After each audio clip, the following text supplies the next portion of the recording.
30 வருஷமா மக்கள் இயக்கமா இருந்து இன்னைக்கு மிகப்பெரிய ஒரு அரசியல் கட்சியா வளர்ந்து இந்த கூட்டணி கட்சிகள் மட்டுமே நம்பி இருக்கிற 75 வருஷ கட்சி 50 வருஷ கட்சின்னு இன்னைக்கு ஆட்சி அதிகாரத்தில் இருந்துட்டு இருக்கிற இவங்க எல்லாரையும் மீறி இன்னைக்கு களத்துல தனியா நின்று இந்த 2 வருஷத்துல முதன்மை சக்தியா வளர்ந்து 30% தாண்டி இன்னைக்கு மக்கள் ஆதரவை பெற்றிருக்கிற நமக்கு அனுபவம் இல்லையா? உங்களுடைய அனுபவம் என்னன்னு சொல்லட்டுமா? கட்சி ஆரம்பிச்ச அண்ணாவை மறந்தது, கட்சி ஆரம்பிச்ச எம்ஜிஆர் அவர்களை மறந்தது, கட்சியை வளர்த்த ஜெயலலிதா மேடம் அவங்களை மறந்தது. இவங்க எல்லாரும் சொன்ன விஷயங்கள், பேசின விஷயங்கள், எதையெல்லாம் ஃபாலோ பண்ணணும்னு சொன்ன விஷயங்கள் எல்லாத்தையும் மறந்தது.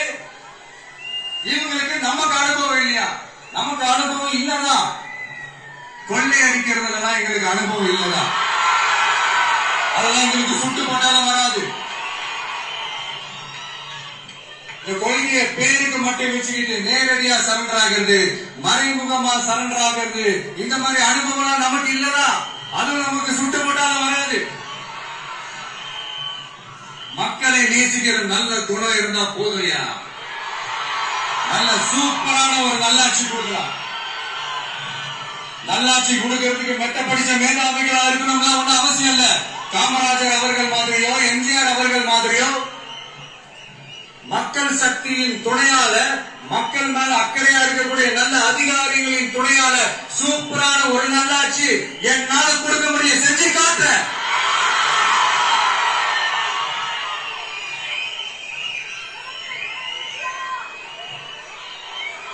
வருஷம் ஆச்சு, 4.25 வருஷத்துக்கு மேல ஆகுது. இப்போ ஒவ்வொரு வீட்டு கதவையா தட்டி உங்கள் கனவுகளை சொல்லுங்கள், உங்கள் கனவுகளை சொல்லுங்கள், நாங்கள் அதை நிறைவேற்றி காட்டுவோம். கனவுகளை பற்றி உங்களுக்கு தெரியும். மக்களோட கனவு என்னன்னு நான் சொல்லட்டுமா சார்? 2019, 2021, 2024 இந்த 3 தேர்தலையும் மக்கள் உங்களுக்கு வாக்களிச்சதுக்கு காரணம் நீங்க மக்களுக்கு ஏதாவது நல்லது செய்வீங்கன்னு நம்பிதான். ஆனா நீங்க மக்களுக்கு கொடுத்த பரிசு மக்களுக்கு பாதுகாப்பே இல்லாத மக்கள் விரோத ஆட்சி. அந்த மக்கள் விரோத ஆட்சியை அகற்றிட்டு அந்த இடத்தில் தமிழக வெற்றி கழகத்தை ஆட்சி பீடத்தில் அமைக்கணும் அப்படின்றதுதான் மக்களுடைய ஒரே கனவு. மக்கள் விரோத திமுக அரசை நிலைக்க கூடாது அப்படின்றதுதான் மக்களுடைய ஒரே கனவு. 100% தூய சக்தி டிவிக்கு ஆட்சி அமைக்கும். அதுல உங்களுடைய கனவுகள், உங்களுடைய ட்ரீம்ஸ் எல்லாமே ஃபுல்ஃபில் ஆகும், நிஜமாகும்.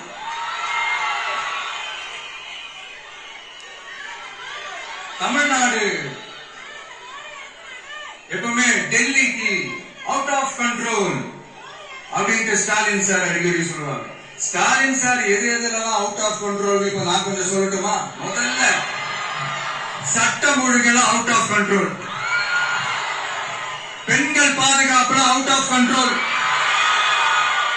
இளைஞர்கள் வேலை வாய்ப்புல அவுட் ஆஃப் கண்ட்ரோல், மொத்தத்தில் அவரோட ஆட்சியே ஒரு அவுட் ஆஃப் கண்ட்ரோல்.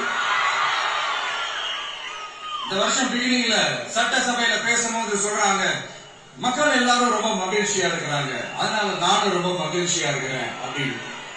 மக்கள் சந்தோஷமா இருக்கிறத பார்க்கறது கூட ஒரு சந்தோஷம் தான் சார். அது யாரும் இல்லைன்னு சொல்லல.